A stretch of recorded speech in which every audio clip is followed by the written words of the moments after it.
Welcome back to the Shared Practices podcast. I'm your host, Dr. Richard Lowe. It's been a little while, and I'm glad to be back. It's been a crazy couple of months, but I think you guys are going to be excited with some changes we've got coming up. I've gotten a lot of emails from people saying that they want to buy a practice now, and they don't want to wait for season 4 of our podcast to get into acquisitions. So originally we were going to do acquisitions and startups and partnerships all as part of season 4. And in the meantime, we're going to do accounting, we're going to do systemization in seasons 2 and 3. But I think we're going to move that up. We're going to do acquisitions in season 2. So that's the next season. We're wrapping up season 1 right now. So in season 2, we're going to do both. We're going to do systemization. We've interviewed some great guests like Mark Costes, Scott Luna, Sandy Pardue, many others. We're also going to do acquisitions. We're going to look at the whole process of deciding where you want to practice, narrowing it down, running the analysis, the demographics, who to hire, brokers, CPAs, banks, all these different things that we're going to run into, and then closing the deal and transitioning into that initial phase. So there's a lot that we could get into here, and I really want to answer the questions that you guys have. So if any of you are right now in the next 24 months, the next 2 years, wanting to acquire a practice, please reach out to me because I want to answer your questions. I want to give you the steps that you need to acquire a practice, not the way that someone did it 15 years ago, but right now with these market conditions and the markets that you're in, that's what I want to tailor this to. So reach out to me, Richard at Shared Practices. Reach out to me on Facebook. I really want to make this good for you. Okay, so today's interview is with Jason Patrickwood. It's the same interview that I had with him before, but these are the missing clips. So it's going to jump all over, but I think you're really going to like it. Here he is. If they're hiring the right people, what are some ways that people can verify that they're hiring bringing on the right advisors and team members like you or a CPA or a broker or someone else to help them through this process of acquiring a practice and running a practice? You know, it's a great question, and unfortunately, I mean, the real answer is you're really not going to know how good your advisors are unless something goes wrong. Okay. And I mean, I'd love to be able to tell you, oh, it's very simple. You just listen to other doctors, or you go, reputation or this or that. Probably the worst person you can listen to oftentimes is another dentist about advisors. And I hate to say that, but I mean, there are so many people, so many advisors masquerading as experts when they're really not. Right. Just because you have a few, like you said, just because you have a few dental clients doesn't make you an expert. And it's really hard for the layman to understand the difference. To understand that a CPA like Tim Lott or Sam Martin or Art Wiedemann or Mark Rosen or all these other people throughout Mike Bark, who also posts on Dentaltown, or Jonathan Van Horn, like you said, you're not going to really know if they know what they're talking about until after the fact. Right. Now, I mean, obviously, those are all the people that I mentioned are excellent at what they do. And when people call me and say, who should I use as a CPA? My first thing is you need to use a dental CPA, because I routinely, every week, I come into contact with CPAs that are messing the deal up royally. And I'll just give you an example. I've got an endo practice I guess I got to be more general. I have an endo practice going on right now in a sale that is in a state that is not touching an ocean, we'll say. Okay. And the buyer's CPA has come back. Remember, the buyer's CPA is supposed to be representing the buyer's interest. Right. Has come back with revised allocations that took $300,000 from Goodwill and put that $300,000 into a covenant not to compete. So all it did was harm the seller. Because it took from a capital gain allocation to a ordinary income allocation. But it did absolutely nothing for his client.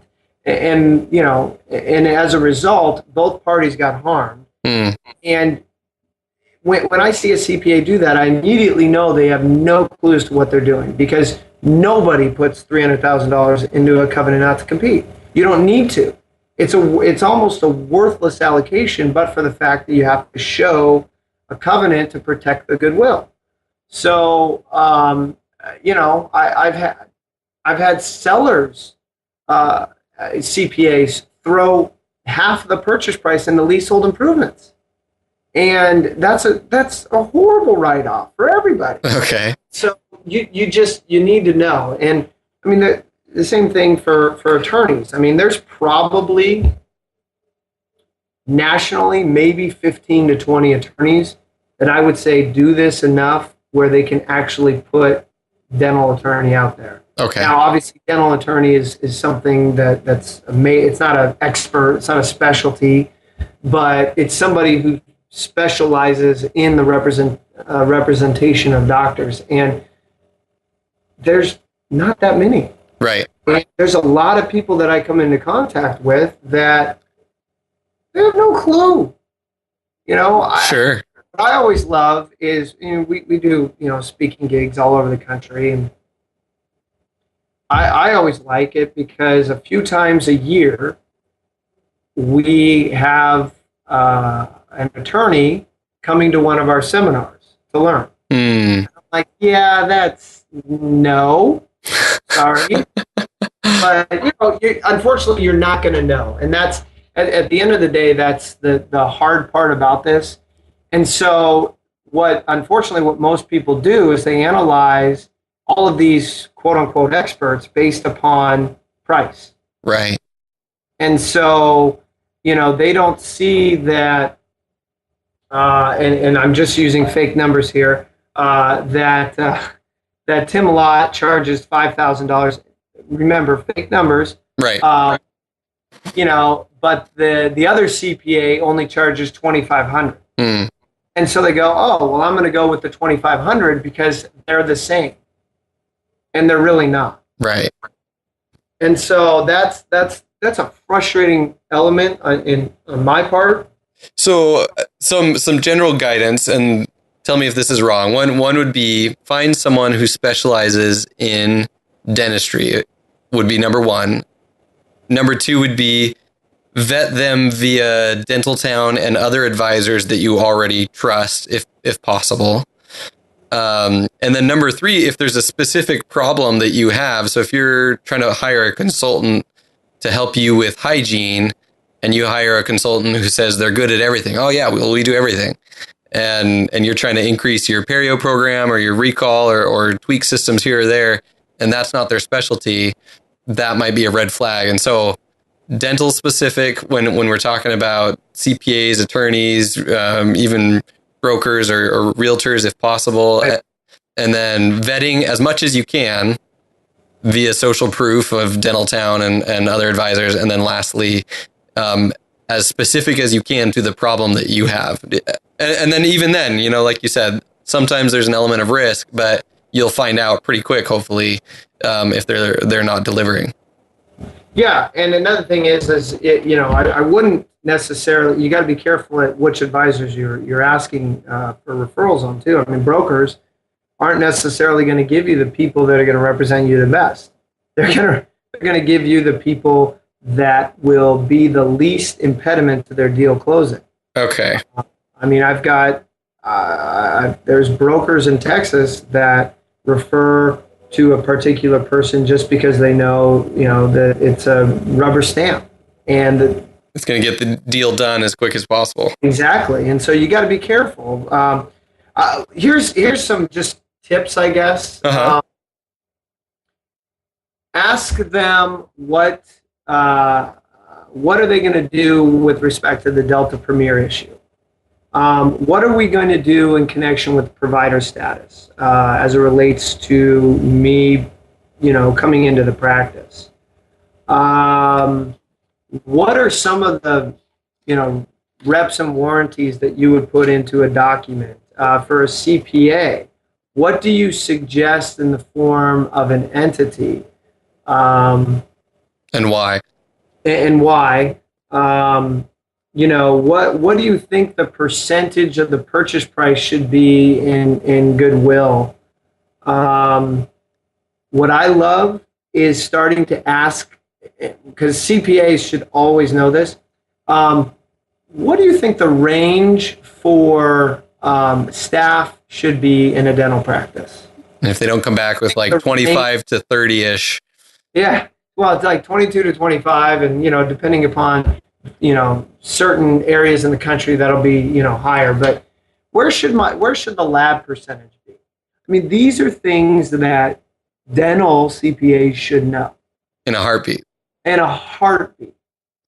So, those are great questions to ask. I like that. Thank you. No, that's awesome.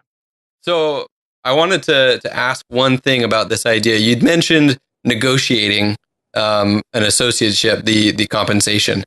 And I've heard of people maybe negotiating up a little bit in terms of that percentage or other terms. What are some things that are negotiable with an associateship contract? And the other half of this is that something that someone could bring to you or to your firm and have you guys look over and help negotiate that process? So, I mean, what we offer to associate doctors is, we look at associate agreements for free.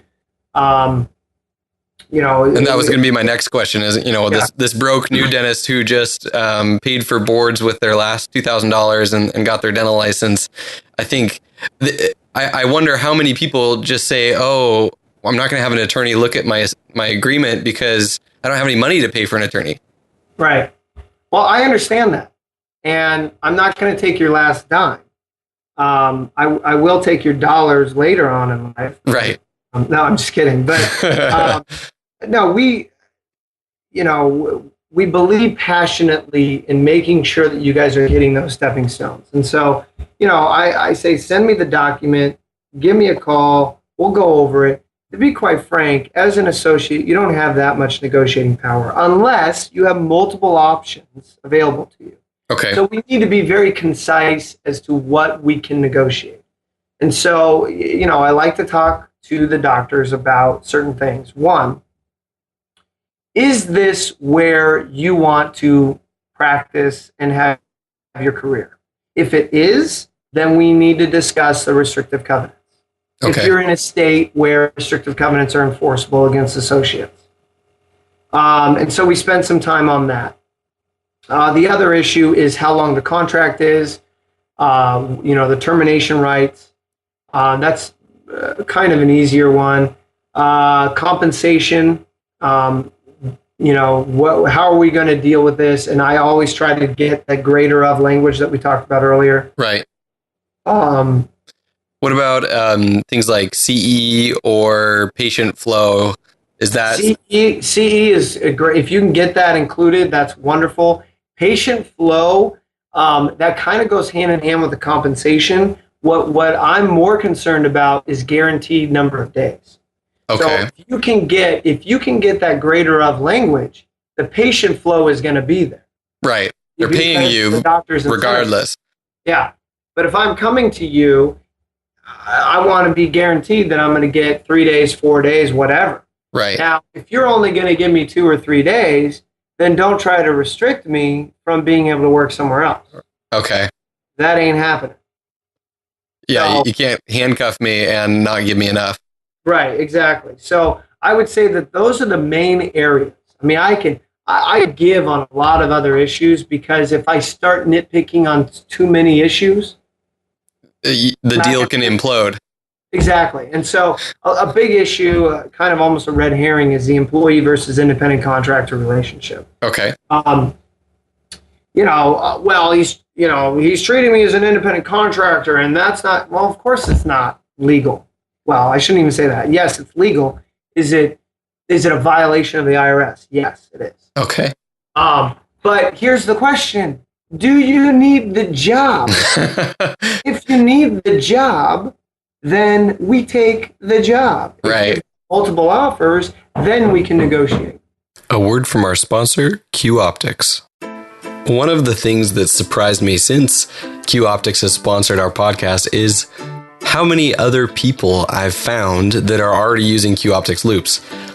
Ironically, at my workplace, after a couple episodes, I looked around and I realized that 3 or 4 of the different doctors I already knew already had their loops. I asked them about it and they all loved them. They've all had similar stories of, I was forced to use this company in dental school, switched to these. I've loved them ever since. It's been a consistent pattern. So my challenge to you is if you're in a group setting, if you're in an area where you're working with other doctors and you see there's other loops lying around, take a peek. See if anyone's already using Q Optics. That way you can try them on, you can ask them their opinion, you can see if they think it's worth it. I think you'll be surprised by how many people are already using Q Optics that you know. If you can't decide if you'd rather have the 3.5X or the 4.5, schedule a no-pressure look at their product line by emailing sales@qoptics.com. Use the promo code SP16 for $100 off a pair of loops or $300 off a pair of loops and light combo. Q Optics. Let's have a better look. We've talked about this idea of choosing an associateship, negotiating an associateship, and building towards practice ownership with that associateship. We've talked about financials a little bit, but what would you say is a goal for money put aside, liquid cash, that banks like you to have? Is it a percentage of the practice price? Is it an X number of months of living expenses? Or what would you say is a good goal to have set aside? Great question. And it kind of goes back to what I was talking about before about the leniency, the earlier you're trying to buy a practice. So if you are, the general rule of thumb is 10%. Okay. Of the purchase price. Of the purchase price. But honestly, that's most of the time that's going to be thrown out if you are 1 year out, 2 years out, and you're buying a practice with a purchase price between $500 and $800,000. Okay. It's when we start getting into the $1 million threshold that they're going to start to look for cash in the bank. And the next part I never said. Even though it's Perfect. My voice talking, I never said it. I like it. But I have heard that some people will suggest that when we are dealing with that we can maybe talk to parents or others to kind of have that extra money. Had that. Okay. Yeah. Okay. So I've been told. I had supposedly. Yeah. Allegedly. Allegedly. But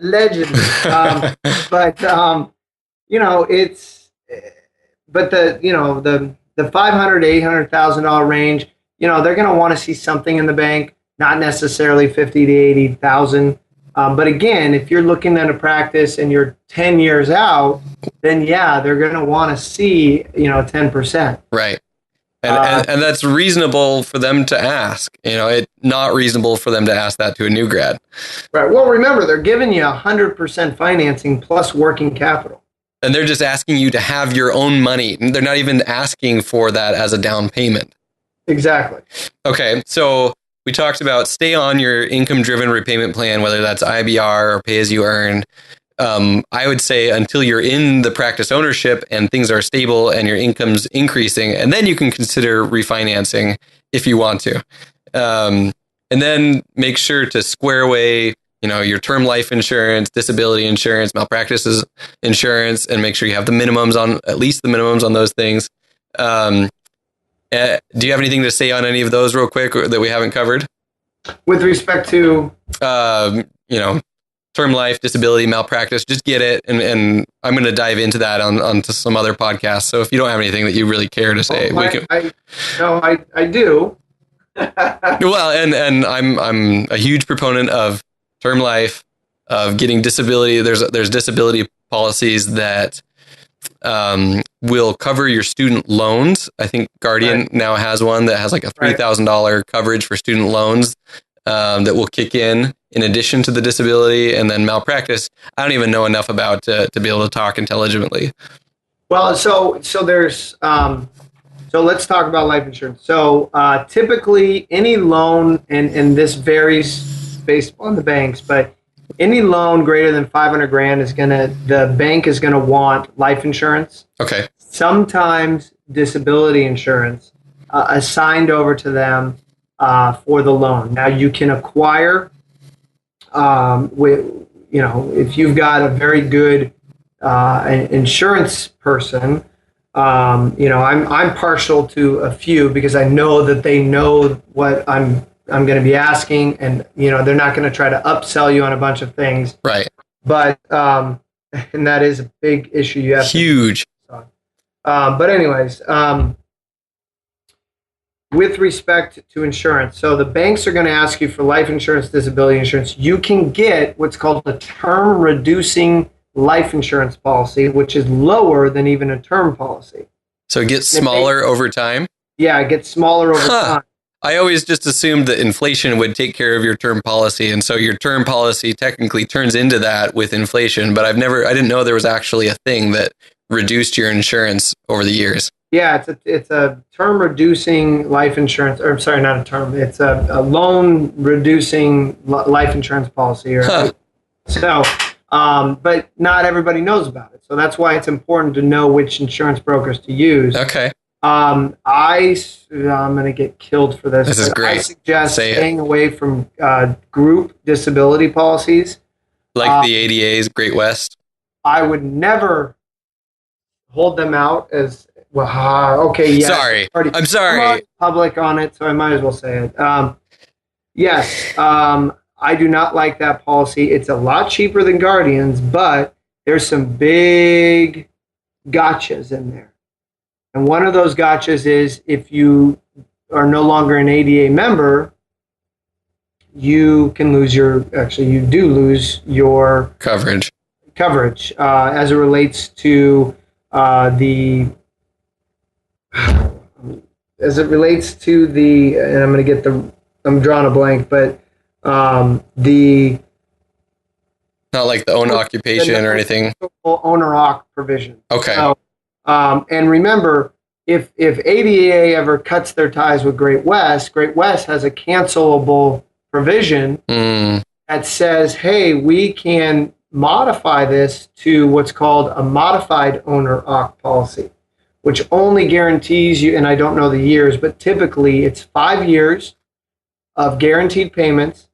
And then after that, if you can go and become a professor or an attorney or whatever, they then take the income that you're making and reduce your insurance payouts based upon that income. Okay, so it's a partial owner occupation coverage. But what you really are looking for, the key words in any policy that you're looking for disability are, is it a true owner-occ policy?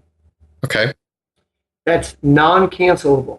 Meaning that I don't have the right to say, we're not doing this policy anymore. Okay. And there's only like 2 companies out there, maybe 3 still, but I think it's 2 that offer that to dentists now. Right. So, and Guardian is probably the most well known. Now, obviously, it's going to be a more expensive policy. Right.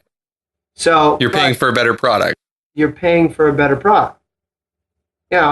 Just like me, I ain't the cheapest person in the world. Right. But hopefully you're paying for my experience. Absolutely. Okay, so that was perfect. That was kind of the little snippets that you have a perspective on that maybe other people wouldn't. So right. The last financial... I do have somewhat of a controversial provision on life insurance in that, and I realize that whole life is not a good topic to talk about, but... Oh, I'll bash on that later, don't worry. Yeah. Not with you, but I'll make sure to get to it. But just so you know, I use my whole life policy. And let me preface it with, I have $3 million in term. Okay. And I use my whole life policy as my bond portfolio. for investing. Okay. And so, for tax purposes, or say that again? For tax purposes? I use it so I can be a little bit more aggressive on my investing. Okay. And so what I do is I use my whole life policy to offset the bond percentage of my portfolio. Okay. And understand that I also bought it at a younger age. If you're over 30, I don't typically recommend whole life. And I only recommend whole life on very small amounts. So, but it has to fit. I'm typically not a proponent of whole life. Well, usually people end up underinsured and overpaying. And so unless you already have term life in place and are using it for a very specified, calculated reason, you're probably getting screwed. Absolutely. And so, like I said, I've got $3 million in term. My wife has $1 million in term. And between both of us, we have $500,000 in whole life. But I use it. I got it when I was 26. Okay. So the overall payments were lower. 2, I knew I was using it for my bond portion of my portfolio. And I knew I was going to use the cash value to make investments with. For instance, I mean, it's essentially an investment vehicle, not an insurance. Exactly. And the problem is that far too many people, and I shouldn't throw out 90%, but the vast majority of insurance people are trying to sell you these whole life provisions. And like you said, you're going to end up being underinsured. Right. So, I realize it's a little controversial, but step very, very lightly if you even want to consider something in whole life, but you have to do it under the right pretext, and you have to know what you're getting into. Well, and if people didn't understand anything what you said about using that as a bond portfolio and using it as an aggressive investment vehicle, like if you didn't understand that, then whole life is not going to be a tool that's useful to you. It's going to be something that pays for someone's commission, and they're very happy about that you signed up for it. And then later on, you're going to realize, oh, maybe I shouldn't have done that. 100% agree. Like I used the cash value of my whole life to purchase a second home as my down payment. Which is awesome, because then you can invest with that and turn it around and grow it that way. Exactly. So, but again, you have to, as an investment person, you have to be knowledgeable on this. And if you're not, there's some great threads on Dentaltown. If you're not going to be active in your investment portfolio, and I 100% agree, you probably shouldn't be looking at this at all. Okay, so the next thing that you've said before, you've said elsewhere, relates to this idea of, I graduated from dental school. I'm going to get an associateship in this area. I'm going to buy a house because I know we're staying in this area, and then I'll buy my practice. And No. No? Never do that. What's wrong with that? That sounds great, because isn't buying better than renting? No, but for those listening, the reason why you do not buy a house prior to your practice. But I'm going to stay there. True. You very well may. But life happens. I'm sure we've all seen those shirts. And yeah, we may not stay there. But more importantly, I just ask this, do you think it's easier to find a practice and then find a home, or find a home and then find a practice in a very tight geographic area? When you're not tied down, you have the ability to analyze and look at a ton of different practices. But if you own your home, you're restricted to about a 30 to 40 mile radius. And something may not come up in that area for years. Right. And you may get to that area and realize, wow, there is way too much competition here. Mm. Wow, this is not what I expected. The environment from a business standpoint is not good. Way oversaturated with doctors. To be quite honest, I don't really like it here. I don't like the whole mindset of keeping up with the Joneses. The cost of living is too high. There's just And then if the market turns and you can't sell that house, like your career, yeah. And then above all of that is obviously you want to buy income producing investments prior to your house. So you want to buy an income producing practice that causes your compensation to increase before you buy a home.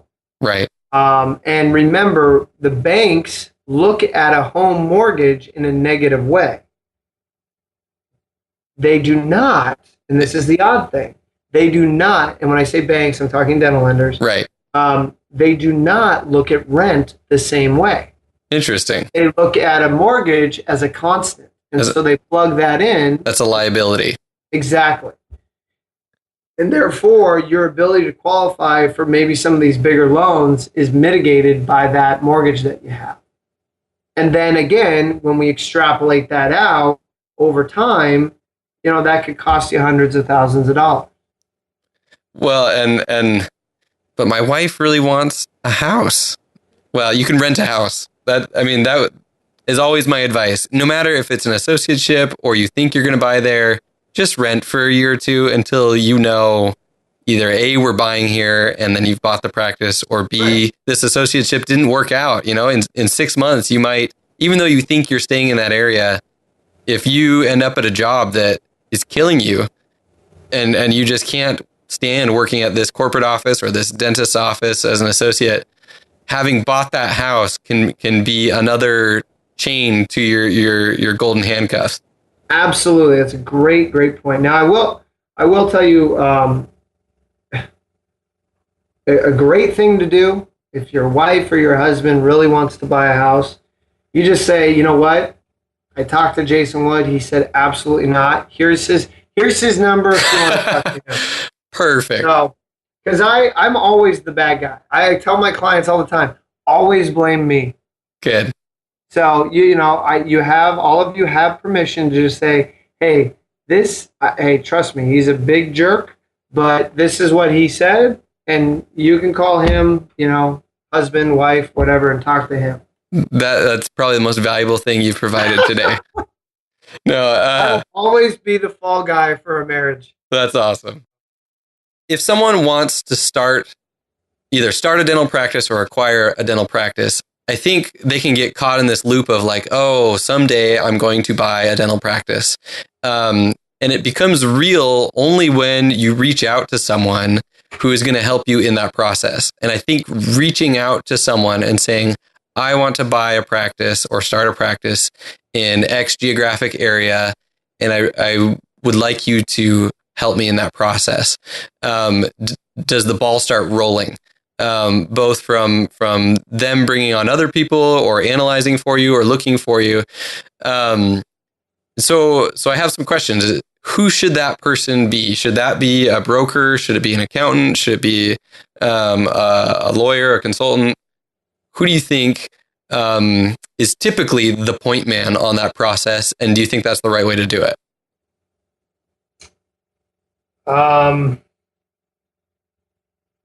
Well, let me start with this. Okay. And you can rephrase my question. If it was a bad question, I'm not offended. No, it's a great question, but I want to preface it with, first, you need to know yourself. You need to know what procedures you do, what procedures you don't do, and then you need to insert yourself into any of these practices that you may be looking at acquiring. So, you should be looking at practices like we talked about before that have sufficient revenues. Now, what I love my clients doing is finding practices where they do 95 to 100% of the procedures. And please understand, if you don't do more than 10% of the procedures, you probably shouldn't be buying that practice. Okay. Unless you can add additional procedures. So keep that in the background. But I love my clients to put themselves into that practice and say, hey, I do 95 to 100% of the procedures in this practice. And I'm also going to add in, endo or oral surgery or ortho or, whatever.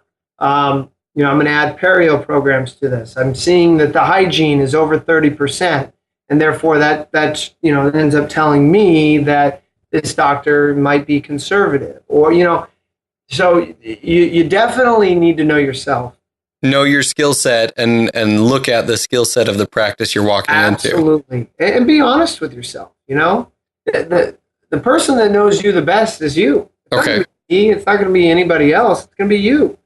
And, if you're going to lie to yourself, you're going to lie to everybody else too about you. So really do some introspection. Now, in terms of who do you use? That's up to you. I know that, like for instance, I want my clients to bring me in early because how early is too early? So I'm potentially getting out of the Army in 5 years. That's too early. So what would not too early be? So, I like to tell my clients, when you found a practice that you really think is good, send me over the info. Let's talk about it. Let's figure this out. I'm going to ask you a bunch of questions as to whether or not this is actually the right practice or if you're just salivating over equipment or, whatever. Right. I'd say 10 to 15% of every week that in my office is spent talking to people basically out of practices they were looking at. And so they're never going to be, they're not going to become a client. But I'm like, no, this isn't the right practice. Don't do this. Right. So, but I also know we're very unique in the sense of attorneys doing that because, this is all we do. And therefore, we're not just attorneys. We're delving into all these complicated issues because I want to make sure the guys do it right. Right. But so I like to be brought in early. I like to be brought in well before the letter of intent.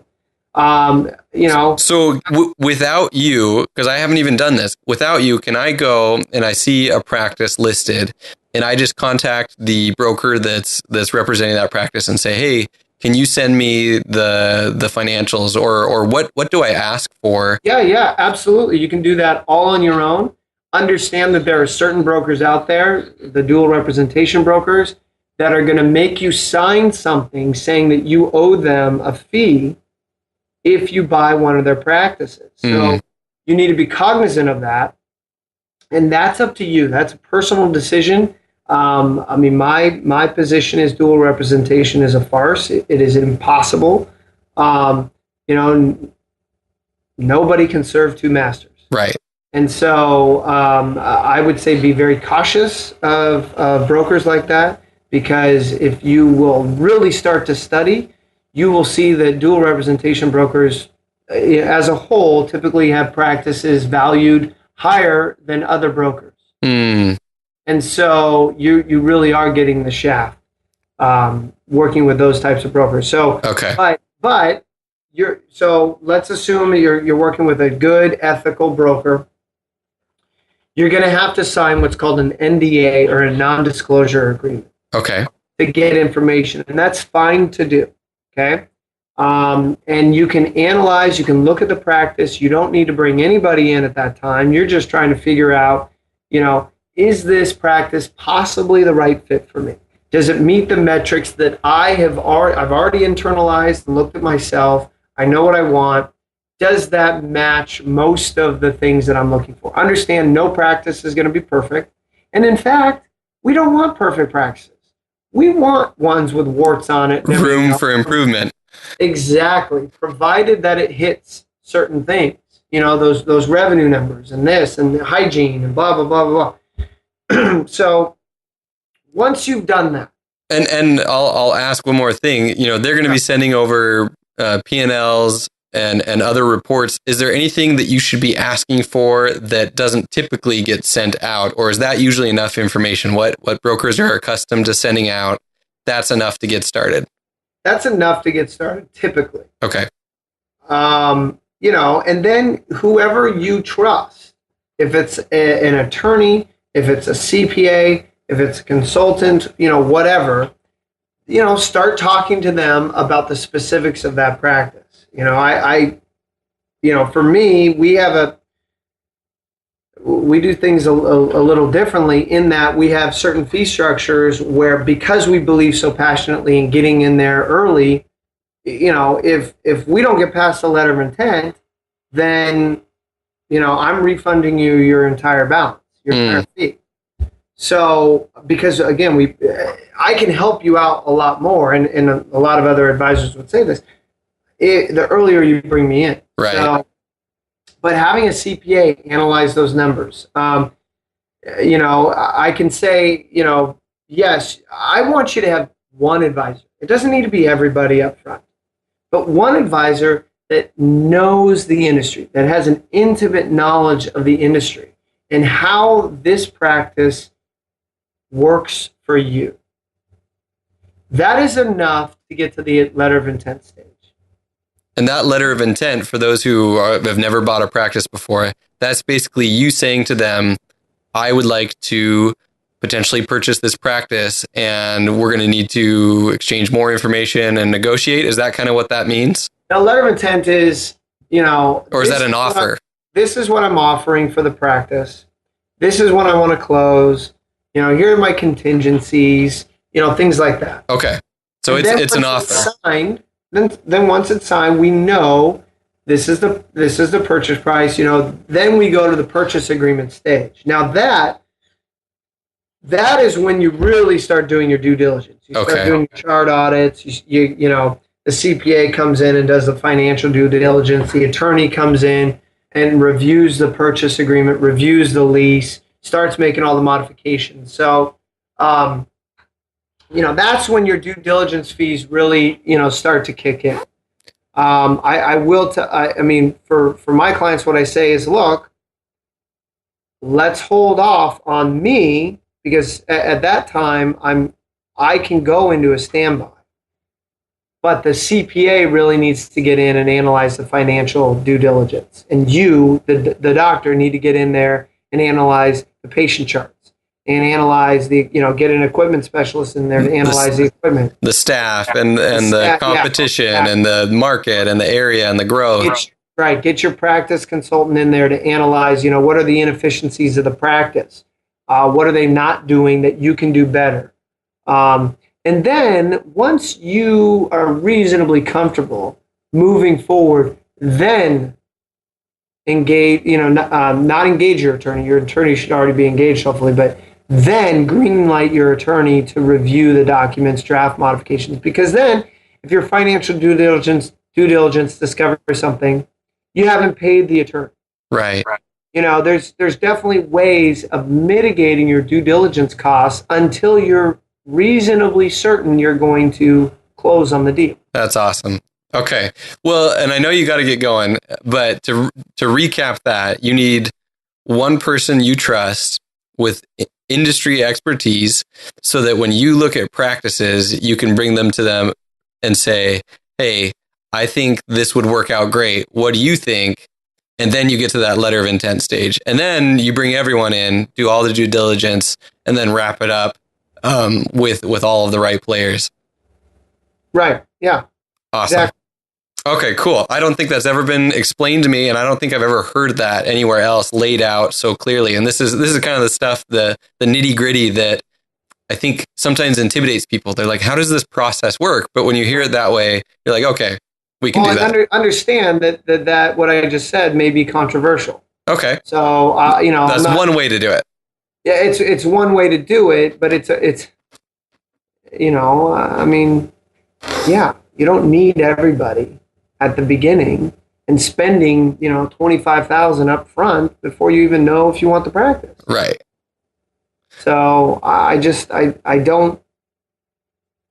And again, remember, I'm biased. I have a bias about things. People have different biases, but I just don't believe, and that's why we refund the money, if we can't get past an LOI, because what if I've spent time, but what have you got in return? You haven't gotten anything. Right. So I'm willing to, at least, our firm, we're willing to roll the dice, at least initially. That's awesome. to deal with that. Well, and I think that's why people like your bias.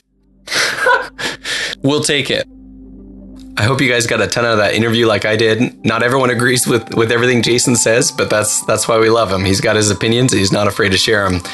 Once again, if you are looking to do an acquisition in the next 24 months, please reach out to me. Send me an email, richard@sharedpractices.com. Send me a Facebook message. Even if we're already friends, even if we've already talked about this, I want to know what your next step is, where you're stuck, what you want to know, who you're going to hire, how you arrived at that decision, and we can pool everyone's resources and collectively be better off.